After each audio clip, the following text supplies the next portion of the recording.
La confiance, moi, c'est un sujet qui me tient vraiment beaucoup à cœur. C'est pour ça que je voulais en parler aujourd'hui. Et je vais commencer par une petite anecdote. Donc, vous voyez devant moi ce sabre et vous pouvez vous dire, mais qu'est-ce que ça vient faire là, cette affaire? Et je vais vous expliquer tout de suite pourquoi. En fait, c'est une petite anecdote personnelle. En fait, moi, quand j'étais enfant, je ne jouais pas aux Indiens et aux voleurs. J'étais dans ma tête un ninja. Ou, voilà, c'était vraiment mes rêves d'enfant. Un peu inavoué et que j'ai un peu oublié au fil du temps. Mais la vie étant ce qu'elle est, en fait, elle m'a remis dans ce chemin. Je vais un peu expliquer pourquoi et pourquoi ce sabre-là. En fait, il y a quelques années, il y a mon fils qui s'est cassé les dents et je me suis retrouvée à devoir aller aux urgences avec lui, ce qui n'était pas très très chouette. Et je me suis retrouvée dans une chambre d'hôpital avec une personne, bon, soit. Et de fil en aiguille, on discute, et puis la personne en question me raconte qu'il est fan du Japon, comme je le suis aussi depuis très longtemps, qu'il fait de la permaculture, qu'il a une ferme chez lui où des gens viennent travailler, etc. Enfin bref, beaucoup de matchs. Et puis petit à petit, il me dit qu'en fait, il enseigne aussi des arts martiaux. Alors je me dis, tiens, ça devient intéressant. Et qui donne des cours avec les enfants et les parents. Donc je me dis, oh, bah allez, c'est l'occasion, pourquoi pas. Bon, on va dire qu'on y va pour le petit, quoi. Et donc j'y vais et on arrive en fait chez lui. Et chez lui, c'est un énorme dojo. En fait, il habite à l'étage, mais il a vraiment aménagé un gros dojo en dessous. Et là, en arrivant, je me rends compte qu'en fait, le gars, il est 5e dan en karaté, en judo, en sabre, voilà. En fait, il a dédié sa vie aux arts martiaux. Donc, j'ai déjà pris une bonne claque d'humilité pour quelqu'un qui me disait à l'hôpital, oui, je fais un peu d'arts martiaux, tu peux venir à la maison si tu as envie. Et donc, on commence et il se rend compte assez vite que en fait, je suis vraiment intéressée pour moi-même. On fait du Goshin-Jutsu. En fait, lui, ce qu'il fait, c'est en fait des arts martiaux qui sont orientés sur le contrôle de soi et le self-défense. Donc, pas sur l'attaque, mais vraiment sur empêcher l'attaque d'arriver et puis se défendre s'il faut, donc des valeurs qui étaient quand même très, très fortes pour moi aussi. Et puis on teste tout un paquet de choses et à un moment, on arrive sur le sabre. Et franchement, j'essaye ça et pour moi, c'est le coup de foudre. Vraiment, j'ai l'impression que je prends le sabre et j'ai l'impression d'avoir déjà travaillé avec depuis des années. Et donc je commence beaucoup par m'entraîner chez moi et pour ça, je lui prends régulièrement des sabres dans son dojo et je travaille à la maison et je me dis, bon, c'est quand même pas terrible de toujours lui prendre ses affaires. Et donc arrive pas loin mon anniversaire et je dis à mon mari, écoute, tu sais quoi, pourquoi, plutôt que toujours prendre à Franck ses sabres, est-ce que tu pourrais pas m'offrir ça pour mon anniversaire, hein? Pas forcément un très très cher, mais au moins que je puisse travailler seule. Et le jour de mon anniversaire, en fait, je reçois ce sabre que je reconnais tout de suite puisqu'en fait, c'est le sabre du sensei qui m'enseigne.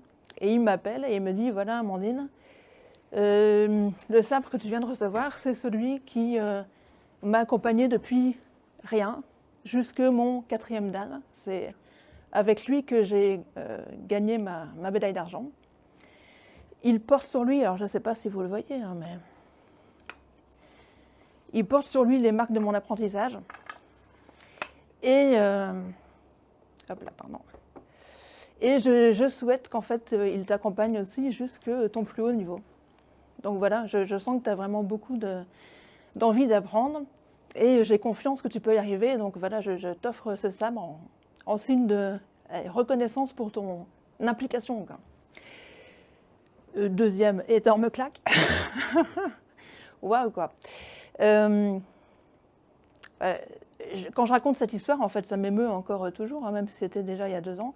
Mais pourquoi je vous la raconte, c'est parce qu'au moment où ça s'est passé, en fait, pour moi, ça a eu un impulse dans ma motivation, mais d'une manière énorme, quoi, qui fait que l'année dernière, j'ai passé ma ceinture marron. J'ai travaillé comme une arrache-pied. Et comme vous voyez là, avec mon gros bidon, je suis en train de préparer ma ceinture noire et je compte bien la passer dans l'année. Pourquoi je vous raconte ça, en fait? Parce que pour moi, la confiance, c'est vraiment... la confiance ou le manque de confiance, en fait, c'est vraiment ça qui va vous porter ou vous détruire. C'est fondamental. En tout cas, pour moi, personnellement, j'y suis vraiment très sensible. Si au travail, je sens qu'il n'y a pas de confiance, j'ai l'impression de marcher dans le vide. C'est vraiment quelque chose sur lequel je m'appuie très fort. Et donc c'était un peu, voilà, je voulais vous partager cette expérience pour, évidemment je me doute que tout le monde n'a pas, enfin j'ai vraiment une grande chance. Là, à ce moment-là, je me suis rendu compte aussi que le sensei qui m'enseignait était vraiment un grand leader, un grand pédagogue, enfin quelqu'un qui avait les moyens, enfin qui savait comment porter les gens vers le haut. Et ça m'a vraiment donné en fait envie de comprendre plus, qu'est-ce que c'est la confiance? Comment ça se construit? Pourquoi ça existe? Parce que les effets, je pense que tout le monde est assez conscient de l'effet que ça peut avoir, hein. Mais qu'est-ce que c'est et comment ça se construit? Voilà, ça c'est un peu ce que je voulais vous partager aujourd'hui. Alors, oui, tu peux effectivement basculer. Je vais commencer par une citation de Frédéric Laloux qui est dans le livre Reinventing Organizations, que beaucoup d'entre vous connaissent, hein, qui dit, voilà, quand on met la confiance en place, ça ramène la responsabilité en retour, ce qui est vraiment quelque chose qu'on peut observer au travail. Alors c'est vrai que je vais beaucoup parler de la confiance dans le milieu du travail, hein, même si ça s'applique aussi dans d'autres cadres, hein, ça c'est clair. Pour ceux d'entre vous qui étaient là au studio de la Agile 2 l'année dernière, on avait dans les tables rondes évoqué le thème de la confiance d'ailleurs. Et on s'était rendu compte que c'était une base qui revenait aussi dans tous les autres thèmes qu'on avait évoqués. Et d'ailleurs, pour ceux qui connaissent un peu les 5 dysfonctionnements d'une équipe, on voit bien que la confiance est la base de la pyramide de Lencioni, sans laquelle on ne peut rien construire dans une équipe. Il y a aussi comme deuxième exemple une étude qui a été faite par PwC en 2016, qui s'appelle la Global CEO Survey, chez plus de 83 pays. Hein. Et cette étude montrait que la grande majorité en fait, des CEO des pays qui étaient interrogés avouaient ou reconnaissaient que le manque de confiance était peut-être le facteur le plus important qui risquait d'impacter la croissance de leur entreprise. C'est quand même là vraiment significatif. Quand même. Alors, je vais passer au slide suivant. Là, tu peux l'afficher. Voilà. Donc là, ce que vous voyez, c'est le sketch note qu'on avait fait l'année dernière, enfin, quand on avait fait les studios, sur le thème de la confiance et autres. Et en fait, qu'est-ce qui était ressorti du studio Agile l'année dernière? 2 choses. La première, c'est qu'il y avait une différence entre la pratique et la posture. Donc les pratiques, ce sont toutes les méthodes qu'on va appliquer au jour le jour avec nos collègues pour développer la confiance, que ce soit le feedback, l'écoute active, la transparence, etc. Mais que, en fait, sans une posture alignée, même une bonne pratique n'était pas toujours bien perçue. Quoi. Donc une posture alignée, c'est quoi? C'est en fait quand la posture est perçue comme authentique par les personnes, c'est-à-dire l'intention véritable des personnes dans l'entreprise, c'est effectivement de faire confiance aux gens et pas simplement appliquer des méthodes qu'ils ont apprises. Et donc là, c'est un peu évidemment compliqué parce que les pratiques, on peut les travailler, la posture, c'est une question de changement personnel. Hein. Donc là, c'est vraiment du coaching. Donc on va moins aborder cette partie-ci dans la présentation aujourd'hui. Mais en tout cas, c'était un thème qui était vraiment fort sorti, l'alignement entre la pratique et la posture. Une deuxième chose qui était sortie assez forte du studio l'année dernière, c'est que la confiance était à la fois quelque chose qui pouvait être individuel entre 2 personnes, mais c'était aussi, il y avait un gros effet de la culture d'entreprise sur le développement de la confiance ou pas. Et ça, on va en parler pas mal aujourd'hui. Et quand on parle de culture de confiance, ce n'est pas seulement le manager ou le leader envers ses équipes, hein, c'est bien sûr les personnes les unes avec les autres. Alors pour comprendre un peu qu'est-ce que la confiance, je vais commencer par parler un peu de neurosciences, et en particulier de quelqu'un qui s'appelle Albert Moukaber, que vous connaissez peut-être, qui est connu pour être un grand vulgarisateur dans le domaine des neurosciences, et qui explique, lui il essaye vraiment, son objectif c'est de nous faire réfléchir à la manière dont on réfléchit, justement pour bien comprendre la manière à laquelle notre cerveau fonctionne et essayer de déjouer les tours qui nous arrivent de temps en temps dus à cette mécanique. Alors la première chose, c'est les heuristiques. Alors qu'est-ce que ce sont que les heuristiques? C'est en fait les algorithmes qui ont été développés par notre cerveau au fur et à mesure du temps pour très rapidement être capable d'agir et prendre des décisions. Parce que notre cerveau, il reçoit une quantité phénoménale d'informations en temps réel, et pour être capable de prendre des décisions très vite ou simplement d'agir mécaniquement, marcher, etc., il doit appliquer en fait des heuristiques qui sont donc des approximations qui vont lui permettre, dans la grande majorité du temps, de faire les choses correctement. Alors une bonne image de ça, c'est simplement la marche. Au moment où vous marchez, vous n'êtes pas en train de penser « il faut que je soulève ma jambe qui fait 20 kg et puis que j'avance de 1 mètre, etc. » Non, en fait, dans votre apprentissage d'enfant, votre cerveau a construit des algorithmes qui lui permettent de manière assez efficace de savoir comment se déplacer. Et pour autant, en tout cas moi ça m'arrive bien souvent, raison pour laquelle je n'ai qu'un pied au centre de mes tables chez moi, vous prenez les coins de table. Pourquoi? Parce que en fait, ces algorithmes ils sont quand même que des approximations. Et donc de temps en temps ça ne marche pas. Alors les heuristiques, elles sont aussi, selon les personnes, plus ou moins différentes. Ça va se nourrir fort de l'expérience de la personne. Donc plus quelqu'un a une expérience riche, quelque part, plus ces heuristiques vont être fines, donc plus le risque d'erreur, on peut dire, peut être faible.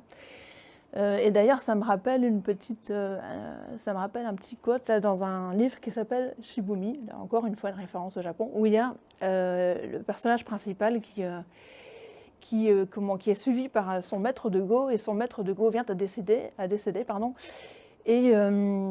Et qu'est-ce qu'il lui dit? Il lui dit, écoute, ne fais pas l'erreur de l'artisan qui pense avoir 20 ans d'expérience, mais en fait, il n'a vécu qu'une année, mais répété 20 fois. Vis 20 années. Et c'est un peu ça l'idée dans les heuristiques, c'est que plus on veut qu'elles soient fines, plus quelque part le champ d'expérience doit être large. Mais ceci dit, ça reste des approximations. Et le moment en fait où l'heuristique va donner une réponse fausse, le mécanisme qui se cache derrière, ce sont les biais cognitifs. Et les biais cognitifs, on peut en avoir de plein de sortes différentes. Alors, je pense qu'il y en a presque 250 qui ont été classifiés à l'heure d'aujourd'hui. Mais ce qui est important de comprendre, en fait, c'est que la confiance, en fait, c'est un biais de jugement, c'est un biais cognitif. C'est quelque chose qui, selon l'expérience que vous avez d'une personne, va faire que vous allez penser qu'elle va plutôt agir dans votre sens ou pas, quoi. Donc vous allez plutôt avoir confiance dans la manière dont elle va agir ou pas en fonction de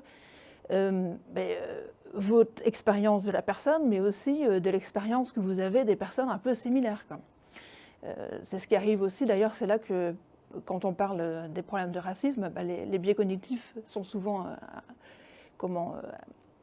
utilisés pour expliquer les mécanismes qu'on a de confiance ou pas vers des personnes en fonction de l'expérience qu'on a eue.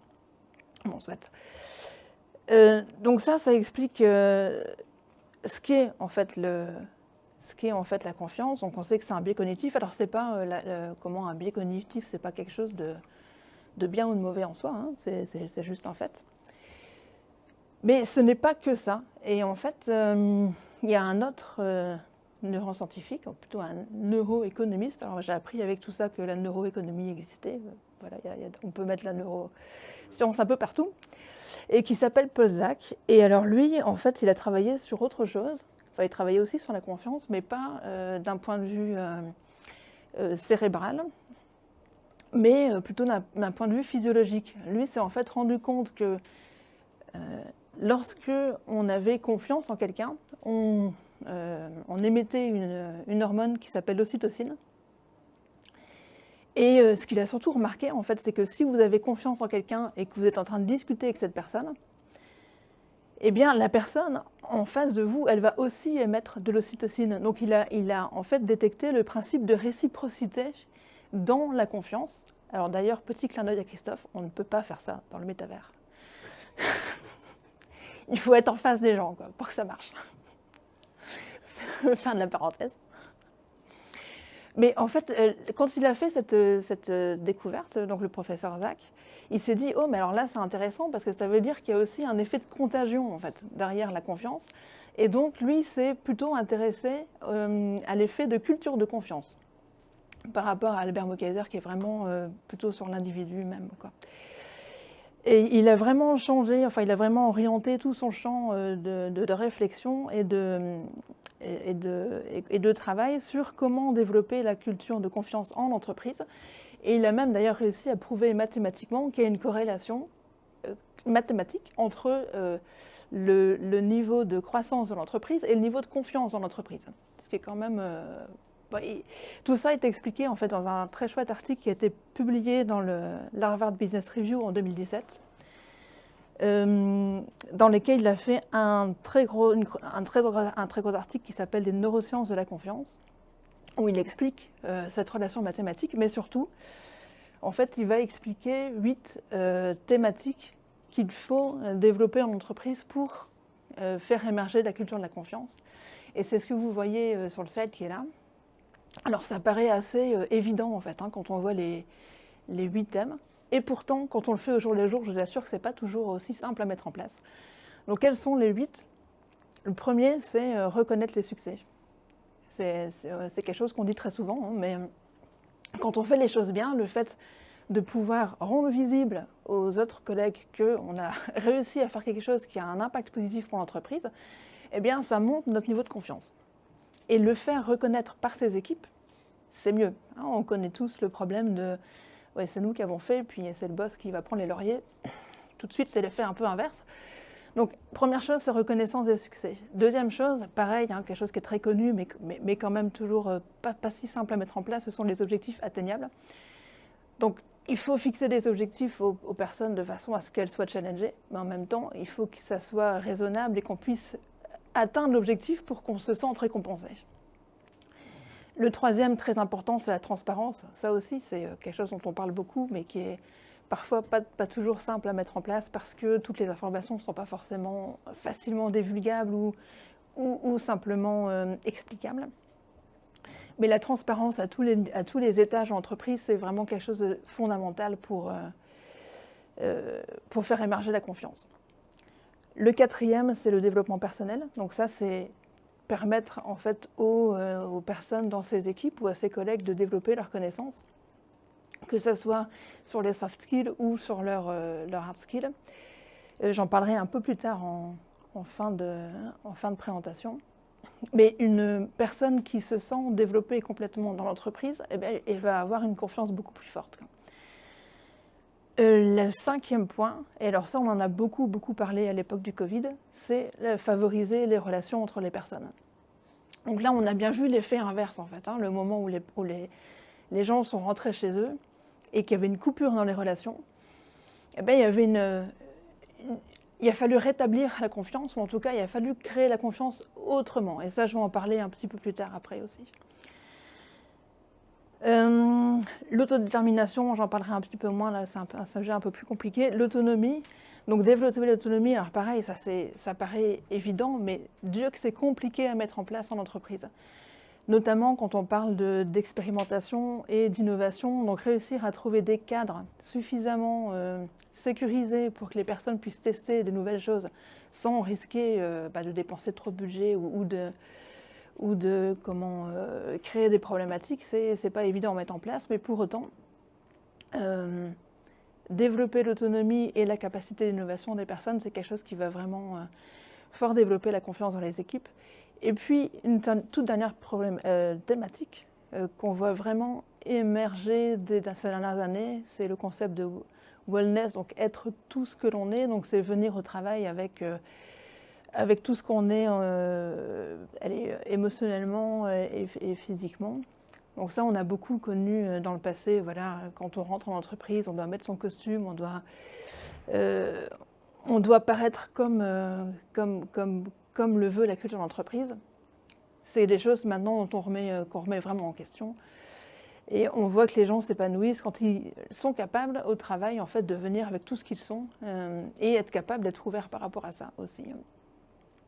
Donc ça, c'est le travail de Paul Zak, mais si vous voulez vraiment en savoir plus, je vous conseille de voir l'article sur le Harvard Business Review qui explique vraiment bien ces 8 thématiques. Oui, je partagerai le lien, effectivement. Alors, ce qui est intéressant aussi de voir, c'est que ce qu'on appelle la confiance aujourd'hui, c'est pas toujours été ce qu'on appelle la confiance, c'est pas toujours été ce que c'était dans le passé, quoi. Et notamment si on regarde l'évolution des styles de management dans le temps. Donc depuis le management 1.0, qui était dans les années 1950, donc juste l'après-guerre, l'époque des Trolls Glorieuses, où on voulait produire énormément. Là, ici, la confiance, elle était mise sur la qualité des décisions du chef. Parce que ce qu'il fallait, c'était produire beaucoup et produire vite, parce qu'on ne manquait pas de clientèle. Hein. On était après-guerre, il fallait reconstruire, donc il fallait vendre beaucoup. Donc ce qui était important, c'était être capable c'était la capacité de production. On faisait confiance aux décisions du chef, et on était, pour ceux qui connaissent la spirale dynamique, plutôt dans l'étage bleu, qui est celui du respect de l'ordre. Et puis, arrivé dans les années 1970, on se trouve vers les premiers chocs pétroliers. Et avec les premiers chocs pétroliers, qu'est-ce qu'on a? On a le début de la crise et donc la baisse de la demande. Et là, les entreprises ont dû changer complètement d'approche. En fait, l'important, ce n'était pas de livrer et produire plus, c'était d'être capable de vendre ce qu'on produit et d'être efficace dans la manière dont on fait les choses. Et c'est là que sont arrivés, en fait, la mise en place des processus, des normes ISO, etc. Donc ça correspond au niveau orange de la spirale dynamique. Et qu'est-ce qu'on a sur quoi était posée la confiance? Ce n'était pas uniquement la capacité de décision, ça reste, hein, bien sûr, mais c'était surtout la capacité d'organisation. Donc on voit alors que le manager, ça devenait à la fois quelqu'un qui devait être capable de décider, mais quelqu'un qui devait être capable aussi d'organiser correctement les choses pour qu'elles soient efficaces, pour que l'entreprise soit rentable. Ça a duré comme ça plus ou moins jusque les années 2000-2005, où là, en fait, qu'est-ce qu'on voit? On voit la question du pourquoi arriver. Donc c'est le moment où on voit le Golden Circle de Simon Sinek avec le Why, How, What. On cherche ici à avoir l'engagement des personnes. Donc c'est le moment en fait où la pyramide des âges commence à s'inverser, on commence à avoir moins de personnes qui arrivent sur le marché du travail, donc ça veut dire que les personnes qui arrivent sur le marché du travail sont plus exigeantes ou bien commencent à bouger plus. Il faut avoir de l'engagement des personnes pour pouvoir les garder. Et donc là, on a besoin de la confiance comme un moyen de collaborer. Et qu'est-ce qui va se passer au niveau du manager? Bien sûr, il faut qu'il soit capable de prendre des bonnes décisions. Bien sûr, il doit avoir des bonnes capacités organisationnelles. Mais là, on va voir vraiment le côté coach et lead arriver en plus sur ces deux autres fonctions. Niveau spirale dynamique, on arrive au niveau vert, donc essayer de développer l'harmonie. Donc ce qui est important, c'est de retrouver une forme de bien-être. D'ailleurs, c'est les moments où on a vu apparaître dans l'entreprise les happiness managers, etc. Et puis arrive la crise du Covid. On est en train de passer du management 3.0 au management 4.0, où là, il y a encore une autre problématique qui se passe. Les personnes étant chez elles, la confiance, en fait, ça devient une nécessité, parce qu'on ne les voit plus, les personnes. Donc on doit faire confiance sur le fait qu'elles travaillent correctement. Et c'est aussi vraiment le moment où le sens du travail devient vraiment important. Et d'ailleurs, la plupart d'entre nous, de notre génération, c'est la question qu'on se pose aujourd'hui. Pourquoi est-ce que je fais les choses? Est-ce que ça a un sens? Est-ce que c'est aligné avec mes valeurs? Et le manager, qui était devenu en plus coach et lead, va commencer à se voir développer la partie aussi network. Donc c'est là qu'on voit aussi les grands dirigeants fort actifs sur les réseaux, ou dans les réseaux, dans leurs entreprises, mais des grands communicants, des gens qui vont vraiment essayer de faire le lien entre les personnes. Alors, quel lien ça a complètement avec la confiance? Donc là, je vous ai déjà montré, en fait, comment la confiance se portait différemment dans le temps.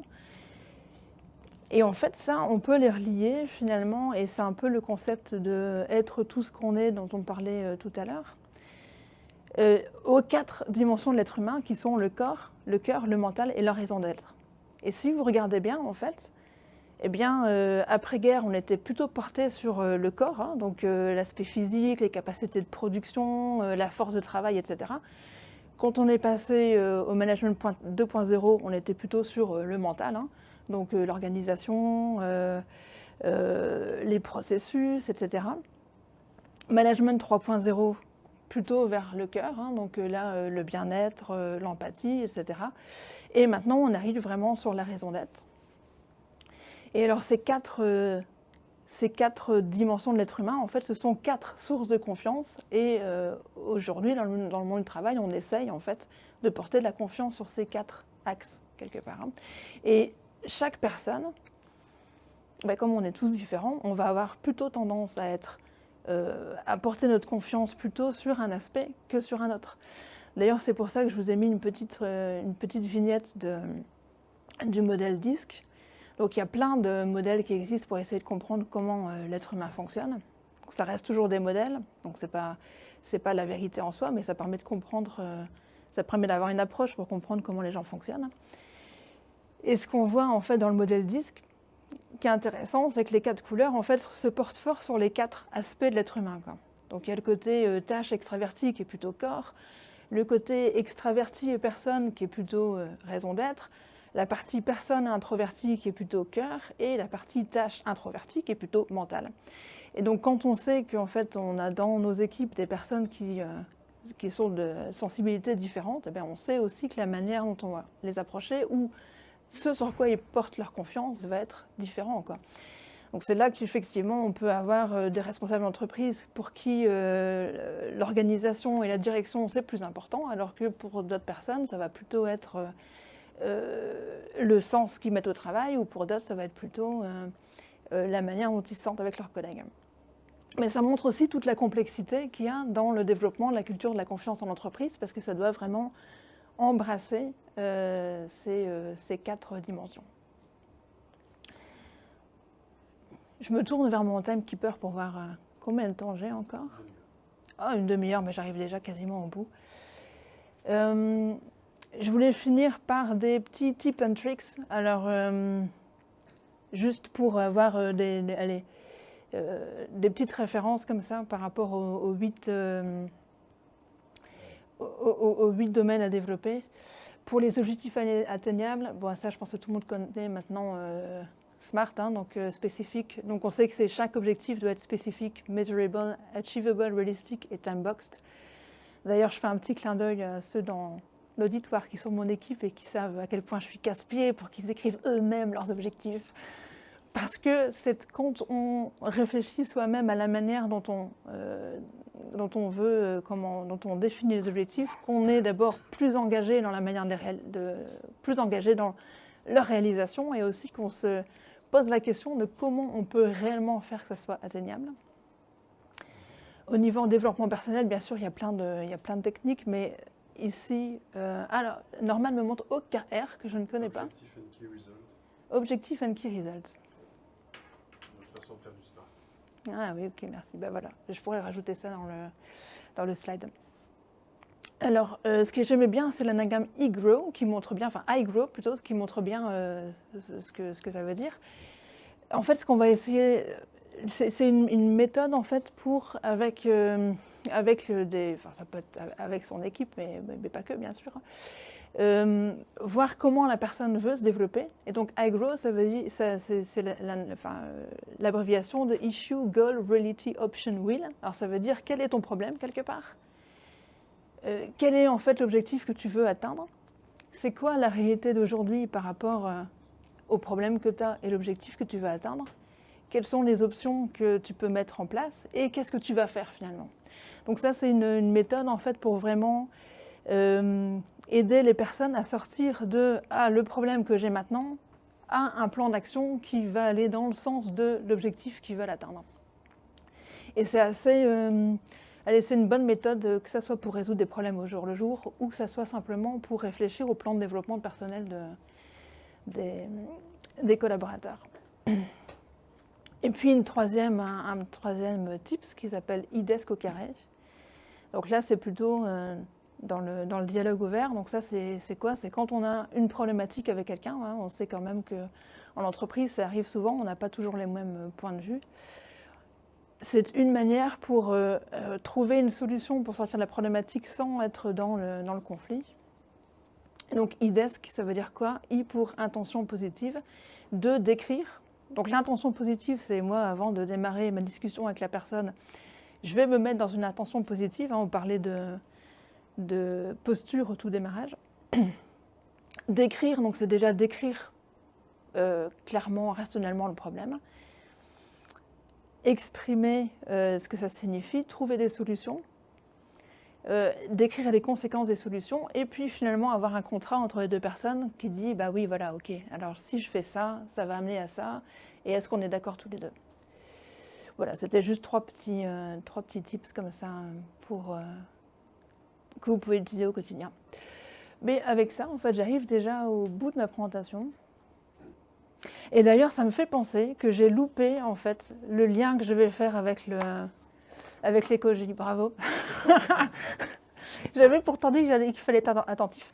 Mais en fait, c'était quoi le petit lien très tenu? C'est que Albert Mokaiber a fait une très chouette conférence qui s'appelle Climat tous baisés et qui explique justement pourquoi. Et d'ailleurs, c'est une question que j'ai entendue force discuter ce matin dans les tables rondes et qui disait mais finalement, on a tous le mur devant nous et pourquoi on n'agit pas quoi?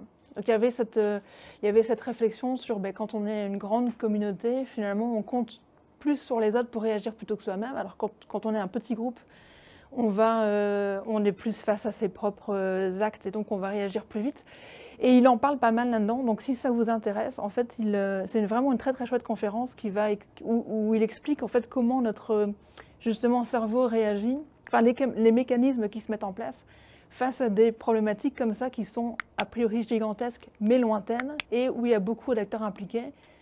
Et donc il explique voilà, comment les biais cognitifs interviennent dans notre manière de réagir. Et comme son credo à lui, c'est réfléchir à la manière dont on réfléchit, c'est de se dire finalement c'est pas non plus une fatalité. Si on sait qu'on réfléchit de cette manière, eh bien on peut agir là-dessus. Mais voilà, c'était le petit lien ténu avec le sujet de l'écologie du jour.